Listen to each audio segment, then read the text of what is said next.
Good afternoon सभी को। जो 449 वाले के अंदर सिस्टम में देख रहे थे, तो आज जो है आपका सिस्टम है कार्डियोवैस्कुलर सिस्टम, जिसके अंदर हार्ट के बारे में देखेंगे। जहां से क्वेश्चन आपके बनता है कि हार्ट के फंक्शन के बारे में बताओ, या फिर आपके ब्लड के फंक्शन ज्यादा लगभग पूछे जाते हैं बार बार, है ना, कि ब्लड के फंक्शन बताओ। ये क्वेश्चन बार बार आपके एग्जाम में आता है। कार्डियोवैस्कुलर सिस्टम जो स्टार्ट कर रहे हैं आज, है ना, जिसमें हार्ट के बारे में पढ़ेंगे, आपके हार्ट के क्या फंक्शन होते हैं उसके बारे में पढ़ेंगे। ठीक है, ब्लड क्या है, ब्लड सेल्स क्या है, इसके बारे में देखेंगे। फंक्शन ऑफ ब्लड देखेंगे। आपके जो ब्लड ग्रुप होते हैं उसके बारे में देखेंगे। हार्ट क्या है, हार्ट के क्या फंक्शन है, आर्टरी और वेन क्या होती है, ये कुछ चीजें इस वाले टॉपिक के अंदर डिस्कस करेंगे, है ना। कार्डियोवैस्कुलर सिस्टम है। कार्डियोवैस्कुलर सिस्टम का सीधा सा मतलब है कि रिलेटेड टू हार्ट, है ना। कार्डियो का मतलब आपके हार्ट से है, तो जो हार्ट से रिलेटेड सारी चीजें वो डिस्कस करेंगे अपन, है ना। इसके अंदर जो हार्ट होता है आपका मेनली ये क्या करवाता है, आपकी बॉडी के अंदर क्या करवाता है, ब्लड को पंप करवाने का काम करता है मेनली, है ना। जो हार्ट होता है वो क्या करता है, पूरे ओवरऑल ऑर्गन्स जो बॉडी है आपकी, वहां तक आपके ब्लड को पहुंचाने का काम करता है। उस ब्लड को कौन पहुंचाता है, कुछ आर्टरी होती है, कुछ वेन्स होती है, जो क्या करती है, ब्लड को लाने का काम करती है आपके, है ना, आर्टरी वेन वगैरह। साथ साथ में आपका जो 3 टाइप के आपके ब्लड वेसल्स देखी जाती है ना। जो बात करते हैं ब्लड की, तो ब्लड को 2 भागों में आपके बांटा गया। ठीक है, एक लिक्विड वाले पार्ट के अंदर, एक सॉलिड पार्ट के अंदर।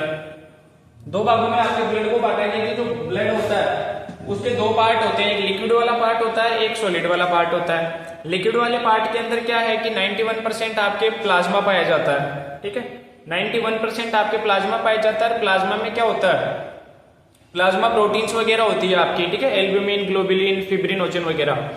साथ साथ में जो आपका सॉलिड वाला पार्ट है, सॉलिड वाले पार्ट में क्या होता है, आपकी ब्लड सेल्स पाई जाती है। जो ब्लड के 2 पार्ट होते हैं, एक लिक्विड वाला पार्ट होता है, एक आपका होता है सॉलिड पार्ट। लिक्विड वाले पार्ट के अंदर तो आपका पाया जाता है प्लाज्मा, और प्लाज्मा के अंदर क्या होता है, आपकी प्लाज्मा प्रोटीन्स होती है ना, जो एल्ब्यूमिन, ग्लोबुलिन, फिब्रिनोजन 3 टाइप की होती है। इसके अलावा जो सॉलिड वाला पार्ट है आपके ब्लड के अंदर, उसमें क्या पाया जाता है, आपकी जो ब्लड सेल्स होती है वो पाई जाती है, आपकी ब्लड सेल्स। ब्लड सेल्स कौन कौन सी है आपकी, आर्टरी होगी, वेन होगी, आपकी कैपिलरीज वगैरह होगी। ठीक है, इसके अलावा आपकी जो सेल्स है वो कौन कौन सी है, और ब्लड के अंदर सॉलिड वाले पार्ट में, सॉलिड वाले में क्या पाया जाएगा, आपकी जैसे रेड ब्लड सेल्स होगी, आरबीसी होगी, ठीक है, डब्ल्यूबीसी होगी, और आपकी प्लेटलेट्स होगी। जो रेड ब्लड सेल्स होती है उसको बोलते हैं इरिथ्रोसाइट। ठीक है, रेड ब्लड सेल्स जो होती है उसको आरबीसी को बोलते हैं इरिथ्रोसाइट। डब्ल्यूबीसी जो होती है आपकी व्हाइट ब्लड सेल्स, उसको बोलते हैं ल्यूकोसाइट। और आपकी जो प्लेटलेट्स होती है उनको बोलते हैं थ्रोम्बोसाइट। ठीक है, तो ये 3 टाइप से सेल्स पाई जाती है आपकी इसके सॉलिड वाले पार्ट के अंदर, इरिथ्रोसाइट, ल्यूकोसाइट और आपकी थ्रोम्बोसाइट। ठीक है, मतलब आरबीसी, डब्ल्यूबीसी और प्लेटलेट्स। इसके अलावा क्या है कि जो रेड ब्लड सेल्स है उनका काम अलग है, व्हाइट ब्लड सेल्स का काम अलग है, प्लेटलेट्स का काम अलग है। जैसे रेड ब्लड सेल्स है आपकी आरबीसी, इरिथ्रोसाइट, उसकी साइज क्या होती है, लगभग 1 आरबीसी की जो बुक में दे रखी कि 7 यू माइक्रोन दे रखी है। ठीक है, जो 7 यू माइक्रोन दे रखी है कि उसकी साइज होती है, लगभग कितनी पाई जाती है, लगभग 6 से 7 मिलियन के समथिंग पाई जाती है ओवरऑल बॉडी के अंदर। साथ साथ में 2 चीज और देख लो कि आर्टरी क्या होती है, वेन क्या होती है ना। आर्टरी क्या होती है, वेन क्या होती है। आर्टरी वो होती है जो ब्लड को हार्ट से दूर लेकर के जाती है। ठीक है, जो हार्ट से ब्लड को दूर लेकर के जाएगी वो तो होती है आपकी आर्टरी, और जो ब्लड को हार्ट के पास में लेकर के आएगी वो होती है आपकी वेन। ठीक है, हार्ट से दूर लेकर के जाती है वो आर्टरी होती है, हार्ट के पास में ब्लड लेकर के आती है वो वेन होती है। दोनों में और क्या डिफरेंशिएशन है, एक तो ये हो गया कि हार्ट से दूर लेके जाएगी आर्टरी होगी, हार्ट के पास लाएगी वेन होगी। दूसरा डिफरेंस क्या है दोनों को पहचानने का, जो आपकी आर्टरी होती है वो डीप होती है, जो वेन होती है वो आपकी सुपरफिशियल होती है, आपको दिख जाती है, विजिबल होती है, जबकि आपकी आर्टरी आपको विजिबल नहीं होती, वो डीप होती है। और तीसरा डिफरेंशिएशन क्या है, जो आर्टरी के अंदर ब्लड होता है वो रेड कलर का होता है, और जो वेन के अंदर होता है वो थोड़ा ब्लू कलर का होता है।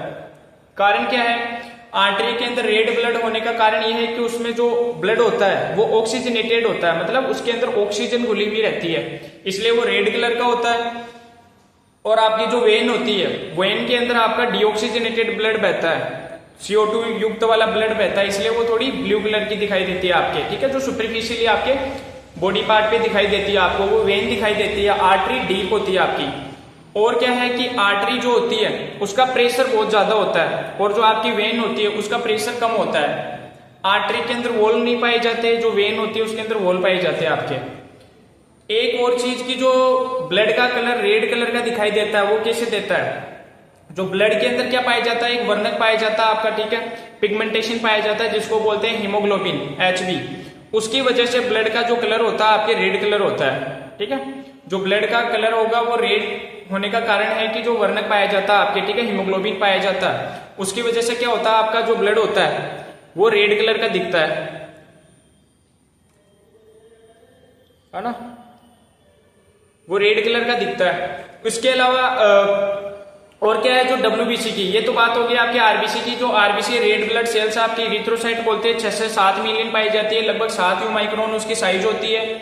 और क्या करती है, ओवरऑल इसके अंदर हीमोग्लोबिन का पिगमेंटेशन पाया जाता है जो आपकी रेड ब्लड सेल्स को रेड कलर का देता है। और साथ साथ में जो इनके अंदर आर्टरीज होती है उनमें कौन सा वाला आपका ऑक्सीजनेटेड ब्लड बहता है। इसके अलावा WBC व्हाइट ब्लड सेल्स जिसको ल्यूकोसाइट बोलते हैं, इसके अंदर अलग अलग टाइप की आपकी सेल्स पाई जाती है, जैसे न्यूट्रोफिल, बेसोफिल, इओसिनोफिल, लिम्फोसाइट, ठीक है, मोनोसाइट। वो क्या करती है, आप में इम्यूनिटी प्रोवाइड करवाती है बॉडी को, ठीक है, बैक्टीरिया वायरस वगैरह के प्रति क्या करती है, लड़ने का काम करती है, डिफेंस मैकेनिज्म प्रोवाइड करवाती है आपकी बॉडी को। जो WBC होती है वो प्रतिरोधक क्षमता प्रोवाइड करवाती है आपकी बॉडी को ताकि आप बीमारियों से लड़ सको। इनकी लगभग 6 से 11 हजार के समथिंग पाई जाती है, ठीक है, नॉर्मल जो अमाउंट होता है इनका 6 से 11 हजार के समथिंग पाई जाती है। इसके अलावा आपकी प्लेटलेट्स, थ्रोम्बोसाइट, जो थ्रोम्बोसाइट्स होती है वो क्या करती है, आपके ब्लड को क्लोट करने में हेल्पफुल होती है। जैसे आपकी ब्लीडिंग होती है, ठीक है, एक्सीडेंट वगैरह होता है, कोई कट लग जाता है तो ब्लड बहता है, तो उसका जो क्लोट बनाने का काम करती है आपकी थ्रोम्बोसाइट, प्लेटलेट्स। इनका जो नॉर्मल अमाउंट होता है वो 1.5 लाख से 3 लाख तक लगभग नॉर्मल अमाउंट होता है, ठीक है, 1.5 से 3 लाख। इसके बाद में बात करते हैं ब्लड ग्रुप्स की। आपके मेनली जो ब्लड ग्रुप है वो 4 टाइप के ब्लड ग्रुप होते हैं, है ना।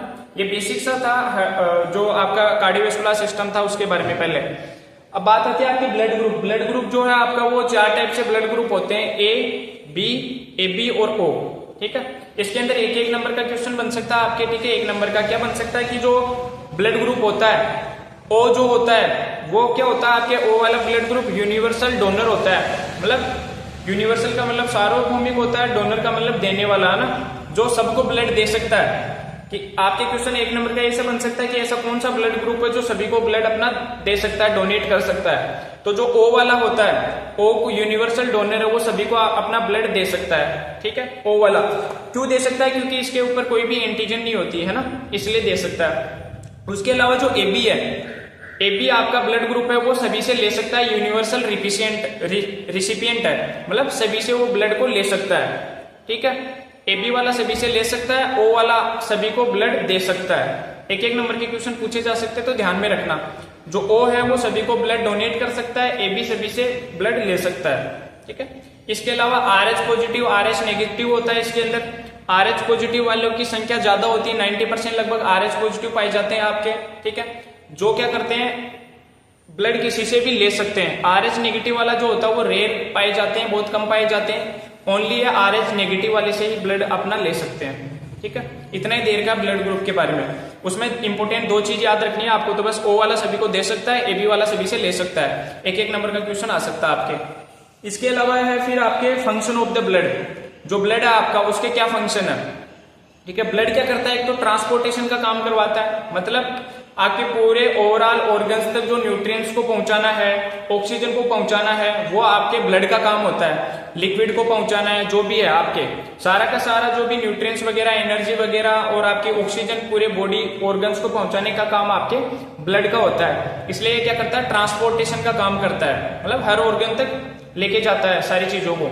इसके अलावा रेगुलेटिंग बॉडी टेम्परेचर, जो आपका ब्लड है वो क्या करता है, आपके बॉडी का टेम्परेचर भी मेंटेन करके रखता है। जैसे 37 डिग्री सेंटीग्रेड या 98 डिग्री फ़ारेनहाइट, ठीक है, टेम्परेचर को मेंटेन करने का काम भी करता है आपका ब्लड। इसके अलावा प्रोटेक्शन कैसे करेगा, जैसे अभी बात की कि व्हाइट ब्लड सेल्स है आपकी, WBC है, ल्यूकोसाइट है, वो क्या करती है आप में प्रतिरोधक क्षमता देती है आपकी बॉडी को, ठीक है, जो बीमारियों से लड़ने की शक्ति प्रदान करती है आपकी WBC व्हाइट ब्लड सेल्स होती है। तो वो क्या करती है, जो भी बैक्टीरिया या वायरस है उनका फेगोसाइटोसिस करके उनको खत्म करके आपकी बॉडी को प्रोटेक्शन प्रोवाइड करवाती है। तो प्रोटेक्शन का फंक्शन हो गया। इसके अलावा क्लोटिंग, क्लोटिंग कैसे होगा कि कोई भी ब्लीडिंग वगैरह हो रही है तो जो आपकी थ्रोम्बोसाइट है, आपकी प्लेटलेट्स है, वो क्या करती है, कोई भी ब्लीडिंग जिस भी जगह से हो रही है तो वहां पे क्या करती है, फिब्रिन वगैरह, फिब्रिनोजन वगैरह ला करके जमा करती है, जिससे क्या होता है आपका ब्लड क्लोट हो जाता है, तो क्लोटिंग में हेल्पफुल होती है आपकी। ठीक है, तो ये कुछ फंक्शन है आपके ब्लड के। ट्रांसपोर्टेशन का करता है, मतलब ट्रांसपोर्टेशन का मतलब आपके ऑक्सीजन वगैरह, न्यूट्रिएंट्स वगैरह और जो लिक्विड वगैरह है या ब्लड है, वो सारी की सारी जगह आपका ब्लड पहुंचाने का काम करता है पूरे ओवरऑल बॉडी ऑर्गन्स तक। तो एक तो ट्रांसपोर्टेशन का काम हो गया, दूसरा आपके बॉडी टेम्परेचर का मेंटेन करके रखता है, तीसरा आपके प्रोटेक्शन का काम करता है, मतलब आपकी बॉडी को जो व्हाइट ब्लड सेल्स होती है आपकी, वो क्या करती है, प्रोटेक्शन करती है बैक्टीरिया वायरस वगैरह से। साथ साथ में क्लोटिंग का कैसे कि ब्लीडिंग होती है तो क्लोट बनाने का काम करती है आपकी प्लेटलेट्स, थ्रोम्बोसाइट, तो क्लोटिंग का काम भी करता है। ठीक है, इसके अलावा चार्ट के अंदर दे रखा आपके कि जो डब्ल्यूबीसी के जो अदर सेल्स है उनके बारे में, जैसे न्यूट्रोफिल होती है तो वो फेगोसाइटोसिस का काम करती है, जो 60 से 70% पाई जाती है। फेगोसाइटोसिस का मतलब होता है आपके जो बैक्टीरिया या वायरस है उनको एनगल्फ करना, उनको खाना, उनको डिस्ट्रॉय करना, तो वो काम होता है आपके न्यूट्रोफिल का। इओसिनोफिल 2 से 4% एंटी एलर्जी, कोई भी एलर्जी वाली कंडीशन आती है तो उसमें ये बाहर निकलती है, ठीक है, प्रोड्यूस होती है आपकी डब्ल्यूबीसी से, और क्या करती है, एलर्जी को खत्म करने का काम करती है, डिक्रीज करने का काम करती है आपकी इओसिनोफिल। बेसोफिल 0.10% पाई जाती है, जो क्या करती है, हिपेरिन या एंटीकोगुलेंट आपकी, ठीक है, क्लोट बनाने में हेल्पफुल करती है। लिम्फोसाइट 25 से 40% दे रखी है, ठीक है, सेल मीडिएटेड या ह्यूमरल आपकी जो इम्यूनिटी होती है उसको बनाने का काम करती है। मोनोसाइट 2 से 8% है, जो फेगोसाइटोसिस का काम करेगी, एनगल्फ करने का काम करती है। ठीक है, पूछा नहीं जाएगा, जनरल नॉलेज के लिए। ठीक है, पूछा जो जाएगा आपके ब्लड के फंक्शन, ब्लड के फंक्शन बार बार पूछते हैं तो ब्लड के फंक्शन अच्छे से याद कर लेना। ब्लड के फंक्शन का क्वेश्चन आपको मिल सकता है, 1 नंबर का क्वेश्चन यहां तक अब तक आपके ओ वाला बन सकता है, एबी वाला बन सकता है। ठीक है, सबको देने वाला, सबसे लेने वाला, ठीक है, इतनी देर के अंदर। और एक ऐसा पूछा जा सकता है कि जो ऑप्शन में दे सकता है या खालिस्तान में दे सकता है कि आरबीसी को और क्या बोलते हैं, कि ल्यूकोसाइट बोलते हैं, थ्रोम्बोसाइट बोलते हैं या इरिथ्रोसाइट बोलते हैं। ऐसे डब्ल्यूबीसी को क्या बोलते हैं और आपके प्लेटलेट्स को क्या बोलते हैं, तो ये भी क्वेश्चन बन सकता है, यहाँ पे भी ध्यान देना है। ठीक है, उसके बाद में बात आती है हार्ट की। ठीक है, जो हार्ट है आपका होलो मस्कुलर ऑर्गन होता है, हार्ट जो होता है फिस्ट शेप का होता है, मतलब मुट्ठी के आकार का होता है आपका। ठीक है, अब इसके अंदर जो हार्ट होता है, हार्ट का अगर रफ सा डायग्राम आपको दिख रहा हो तो बोर्ड पे है ना, ये जो हार्ट होता है उसके अंदर आपके 4 चेंबर पाए जाते हैं। जो हार्ट होता है आपका, ठीक है, रहता कहाँ पे, थोड़ा सा लेफ्ट साइडेड होता है, लंग्स के बीच में होता है, लेफ्ट साइडेड झुका हुआ रहता है, दोनों लंग्स के बीच में आपका हार्ट पाया जाता है, होलो मस्कुलर ऑर्गन का होता है। इसके पास में 4 चेंबर होते हैं आपके, ठीक है, जो 4 चेंबर आपको दिख रहे होंगे तो, है ना। राइट वेंट्रिकल होता है आपका, राइट आर्टरियम होता है, राइट वेंट्रिकल होता है, लेफ्ट आर्टरियम होता है, लेफ्ट वेंट्रिकल होता है ना। 4 चेंबर हो गए आपके हार्ट के, right atrium, right ventricle, left atrium, left ventricle. Atrium जो होते हैं वो ऊपर वाले चेंबर होते हैं, वेंट्रिकल जो होते हैं वो नीचे वाले चेंबर होते हैं। ठीक है, अब जो आपका राइट आर्टरियम और राइट वेंट्रिकल है, राइट आर्टरियम से क्या होता है, आपका ब्लड राइट वेंट्रिकल के अंदर जाता है, तो उसके बीच में एक वॉल बना हुआ रहता है, जो क्या करता है, ऊपर वाले चेंबर से ब्लड को नीचे वाले चेंबर में भरने का काम करता है और रिवर्स फ्लो बैक को प्रिवेंट करता है, मतलब रोकता है, ताकि जो नीचे वाले चेंबर में ब्लड आए वो ऊपर वाले चेंबर में वापस ना जा सके, उसको रोकने का काम करता है जो वॉल होता है आपके, और ऊपर वाले चेंबर से नीचे वाले चेंबर में ब्लड लाने में सहायता करता है। ठीक है, हेल्पफुल होता है। उस जो वॉल होता है दोनों के बीच में, राइट एट्रियम और राइट आपके वेंट्रिकल के बीच में, उस वॉल को क्या बोलते हैं, ट्राइकप्सिड वॉल। ठीक है, उस वॉल को बोलते हैं आपके ट्राइकप्सिड। जो राइट आर्टरियम और राइट वेंट्रिकल के बीच में जो वॉल होता है, जो ऊपर वाले चेंबर से नीचे वाले चेंबर में ब्लड को भरने का काम करता है, खुलता है, उस वाले वॉल का आपके नाम होता है ट्राइकप्सिड वॉल। ऐसे आपके जो लेफ्ट वेंट्रिकल और जो लेफ्ट आर्टरियम और लेफ्ट वेंट्रिकल है, ठीक है, लेफ्ट आर्टरियम और लेफ्ट वेंट्रिकल, लेफ्ट आर्टरियम में ब्लड कहां से आता है, आपका जो लंग्स के थ्रू जो आपका प्योर होकर के ब्लड आता है। अब लेफ्ट आर्टरियम से जो आपका लेफ्ट वेंट्रिकल के अंदर ब्लड आएगा तो वहां पे भी क्या होता है, आपका एक वॉल होता है, वो वॉल क्या करता है, आपका ऊपर वाले चेंबर से नीचे वाले चेंबर में ब्लड लाने में हेल्पफुल होता है, तो उस वॉल का नाम होता है आपके मिट्रल वॉल या बाइकप्सिड वॉल। ठीक है, जो लेफ्ट आर्टरियम और लेफ्ट वेंट्रिकल के बीच में जो वॉल होता है, ऊपर वाले चेंबर से नीचे वाले चेंबर में ब्लड को पहुंचाने का काम करता है, उसका नाम होता है आपके बाइकप्सिड वॉल या मिट्रल वॉल। ठीक है, ये क्वेश्चन पूछे जा सकते हैं आपसे कि राइट वेंट्रिकल और राइट आर्टरियम और राइट वेंट्रिकल के बीच में कौन सा वॉल पाया जाता है? Tricuspid wall. याद करना आपको, लेफ्ट आर्टरियम और लेफ्ट वेंट्रिकल के बीच में बाइकप्सिड या मिट्रल वॉल पाया जाता है। अब बात करें कि ओवरऑल बॉडी के अंदर ब्लड का सर्कुलेशन कैसा होता है, तो आपके ये जो चेंबर बने हुए हैं, ठीक है, लेफ्ट आर्टरियम, लेफ्ट वेंट्रिकल वगैरह, तो ब्लड क्या होता है आपका inferior vena cava, superior vena cava से क्या होता है, आपके जो राइट आर्टरियम होता है उसके अंदर डाला जाता है। तो ब्लड क्या होता है फिर राइट आर्टरियम से राइट वेंट्रिकल में कैसे आएगा? ट्राइकप्सिड वॉल के थ्रू। जैसे ही राइट आर्टरियम पूरा भर जाएगा चेंबर, तो वो वॉल खुलेगा आपका ट्राइकप्सिड वॉल, और जो ब्लड होगा आपका वो कहां पे आएगा? राइट वेंट्रिकल के अंदर आएगा, और वॉल वापस से बंद हो जाएगा ताकि नीचे वाला ब्लड वापस ऊपर ना जा सके। ठीक है, फिर राइट वेंट्रिकल से आपके क्या होती है? पल्मोनरी आर्टरी निकलती है। जो राइट वेंट्रिकल होता है उससे निकलती है आपकी पल्मोनरी आर्टरी। वो पल्मोनरी आर्टरी क्या करती है? ब्लड को ले जाकर के कहां छोड़ती है? आपके लंग्स के अंदर। ठीक है, जो पल्मोनरी आर्टरी होती है वो क्या करती है? आपके ब्लड को जो है राइट वेंट्रिकल से ले जाकर के और आपके छोड़ेगी लंग्स के अंदर। ठीक है, अब यहां पे क्या है? Inferior vena cava, superior vena cava से जो ब्लड आया वो क्या था? डीऑक्सीजनेटेड ब्लड था आपका, इम्प्योर ब्लड था, अशुद्ध रक्त था। मतलब उस वाले ब्लड के अंदर आपकी CO2 है, CO2 भरी हुई रहती है। थोड़ी देर पहले बात की थी, या शायद नहीं की हो तो अब बता देता हूं। जो आर्टरी होती है, आर्टरी के अंदर हमेशा क्या होता है? शुद्ध ब्लड बहता है, ऑक्सीजनेटेड ब्लड बहता है, इसलिए उसका कलर रेड होता है। और जो वेन होती है उसके अंदर डीऑक्सीजनेटेड ब्लड बहता है, CO2 युक्त ब्लड बहता है, इसलिए उसका कलर थोड़ा सा ब्लू होता है, डार्क होता है। तो अब यहाँ पे जो पल्मोनरी आर्टरी है वो क्या काम कर रही है? उसका काम तो क्या था आर्टरी का? शुद्ध ब्लड को ले जाने का। लेकिन इंफीरियर वेना केवा से कौन सा ब्लड आया? अशुद्ध ब्लड, CO2 वाला। और आर्टरी का काम क्या होता है? ऑक्सीजनेटेड ब्लड को ले जाने का, O2 वाले। लेकिन यहाँ पे जो पल्मोनरी आर्टरी है वो क्या कर रही है? अशुद्ध ब्लड को लेकर के जा रही है, CO2 वाले ब्लड को लेकर के जा रही है। इसलिए आर्टरी के अंदर जो एक्सेप्शन होता है, आपका अपवाद होती है, वो वाली आर्टरी आपकी पल्मोनरी आर्टरी। क्यों? क्योंकि आर्टरी का काम होता है ऑक्सीजन वाले ब्लड को ले जाना। लेकिन ये जो पल्मोनरी आर्टरी है ये राइट वेंट्रिकल से निकल करके आपके क्या कर रही है? अशुद्ध ब्लड को लेकर के आपके लंग्स में डाल रही है, इसलिए ये है अपवाद वाली आर्टरी। ठीक है, पल्मोनरी आर्टरी। तो ये क्या करेगी? जो CO2 वाला ब्लड है उसको ले जाकर के आपके लंग्स के अंदर डालेगी। और लंग्स में बात की थी अपन ने कि जो गैसेज का एक्सचेंज करवाने का काम कौन करती है? आपकी एल्यूलाई। वो एल्यूलाई क्या करेगी? CO2 को तो क्या करेगी? छाट करके बाहर निकाल देगी, और क्या मिक्स करेगी? ब्लड के अंदर ऑक्सीजन को मिक्स कर देगी आपके। ठीक है, तो लंग्स के अंदर क्या होगा? एल्यूलाइज क्या करेगी? आपके ब्लड को प्योर बना देगी। ठीक है, इम्प्योर को प्योर बना देगी, ऑक्सीजन उसमें डाल देगी, CO2 से निकाल देगी आपके बाहर। अब क्या होगा? लंग्स से निकलती है आपकी पल्मोनरी वेन, लंग्स से निकल करके आती है आपकी पल्मोनरी वेन। अब क्या होगा? लंग्स ने अपना ब्लड शुद्ध कर दिया, उसमें ऑक्सीजन डाल दी। और फिर बात की थी कि वेन का क्या काम क्या होता है? वेन का अशुद्ध ब्लड को ले जाने का, CO2 वाले ब्लड को ले जाने का। लेकिन यहाँ पे क्या हो रहा है? जो पल्मोनरी वेन है वो क्या लेके जा रही है? आपका शुद्ध ब्लड लेके जा रही है। तो जो वेन के अंदर एक्सेप्शन होता है या वेन के अंदर जो अपवाद होता है वो होती है आपकी पल्मोनरी वेन। क्यों? क्योंकि ये शुद्ध ब्लड को ले जा रही है आपके। तो ये क्या करेगी? लंग्स से ब्लड को ला करके कहां पे छोड़ेगी? आपके लेफ्ट आर्टरियम के अंदर। अब क्या होगा? यहां से आपका जो ब्लड है वो शुद्ध हो गया, ऑक्सीजन वाला ब्लड हो गया। तो लेफ्ट आर्टरियम में कौन सा वाला ब्लड जाएगा? आपके शुद्ध ब्लड जाएगा, ऑक्सीजन वाला ब्लड जाएगा आपके। अब लेफ्ट आर्टरियम जैसे ही पूरा भर जाएगा तो इसके बीच में जो वॉल होता है आपका, बाइकप्सिड वॉल या मिट्रल वॉल, वो क्या होगा? वॉल खुलेगा और आपका ब्लड क्या होगा? लेफ्ट आर्टरियम से लेफ्ट वेंट्रिकल के अंदर आ जाएगा। यहाँ पे कौन सा ब्लड है? ये शुद्ध ब्लड है आपका, ऑक्सीजन वाला ब्लड है। अब लेफ्ट वेंट्रिकल से क्या निकलती है? अरोटा निकलती है। अरोटा क्या होती है? बॉडी की सबसे बड़ी आर्टरी होती है आपकी अरोटा आर्टरी। ठीक है, आर्च ऑफ अरोटा, जिसके अलग अलग और भी ब्रांचेज होती है।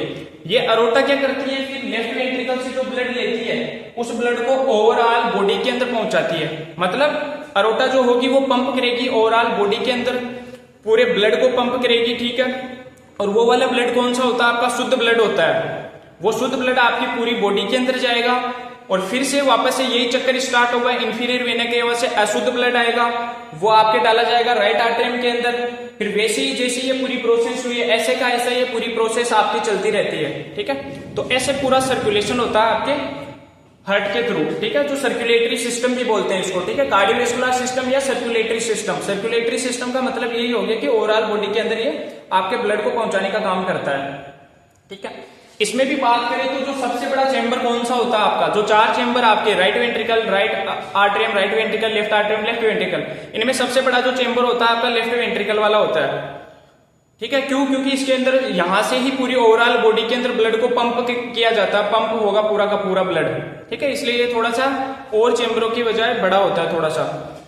और क्या होता है, एक बीट के अंदर आपका ब्लड लगभग, आपके जो हार्ट होता है एक बीट के अंदर लगभग आपका 70 ml ब्लड बाहर निकालता है।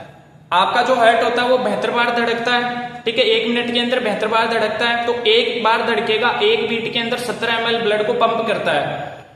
ठीक है, 70 ml ब्लड को पंप करेगा तो 72 बार धड़केगा, तो ओवरऑल बॉडी के अंदर 70 को आप 72 से मल्टीप्लाई करो तो कितना निकल करके आएगा, लगभग 5.040, मतलब 5 लीटर।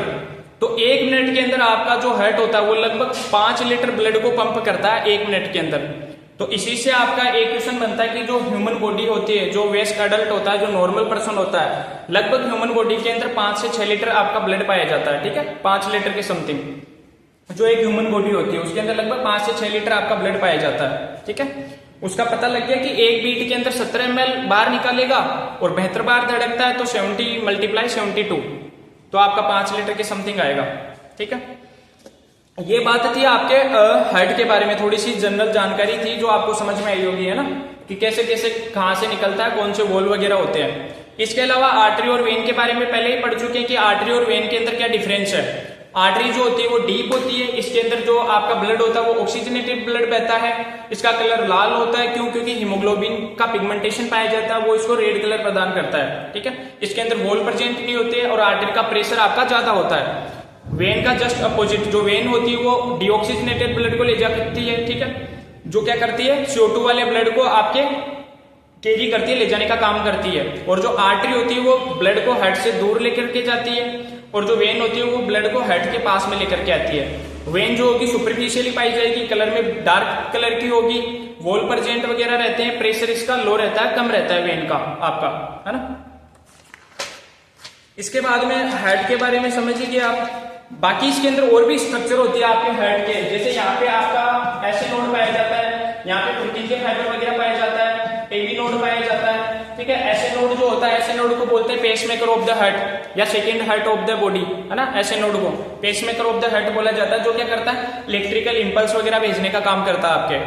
ठीक है, इसके अलावा फिर बात आ जाती है जो बीच के अंदर ये देर का हार्ट वाले के बारे में, वो आप इस पूरे के पूरे जो डायग्राम में अभी समझ लिया, वही चीज लिखी हुई है कि कौन सा ब्लड कहां से आएगा, कहां पर जाएगा, कौन सा प्योर होता है, कौन सा इम्प्योर होता है ना। उसके बाद में फंक्शन ऑफ द हार्ट है कि हार्ट के क्या क्या फंक्शन है। तो आपके जो हार्ट के फंक्शन है वो क्या है, एक तो ओवरऑल बॉडी के अंदर ब्लड को पंप करना, ऑक्सीजनेटेड ब्लड को पूरी बॉडी के अंदर पहुंचाना। इसके अलावा आपकी डीऑक्सीजनेटेड ब्लड को लाना, ठीक है, लंग्स के पास पहुंचाना, उसको शुद्ध करवाना, और फिर ऑक्सीजनेटेड ब्लड पूरी बॉडी के अंदर आपका पहुंचाना। ठीक है,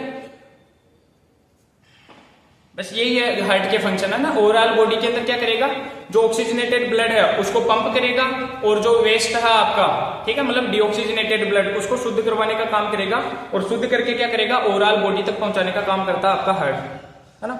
बाकी ये जो फ्लो चार्ट के अंदर दे रखा है ना, फ्लो चार्ट के अंदर समझा रखा कि कैसे कैसे ब्लड कहां से आता है, कहां तक जाता है, जो अपने इस डायग्राम के थ्रू समझ लिया। ठीक है, कि ब्लड कैसे कैसे आएगा, किस किस स्ट्रक्चर से गुजरेगा और कहां तक पहुंचेगा। ये फ्लो चार्ट और देख लो कि राइट आर्टरियम में ब्लड है, राइट आर्टरियम के अंदर ब्लड आया, फिर ट्राइकप्सिड वॉल खुला, राइट वेंट्रिकल के अंदर गया, फिर आपकी जो पल्मोनरी आर्टरी है वो क्या करेगी, पल्मोनरी आर्टरी लंग्स तक लेके जाएगी। लंग्स के अंदर क्या होती है, आपकी कैपिलरीज होती है, एल्वियोलाई होती है, वो क्या करवाती है, गैस का एक्सचेंज करवाती है, मतलब CO2 को बाहर निकालती है और ब्लड के अंदर ऑक्सीजन को मिक्स कर देती है।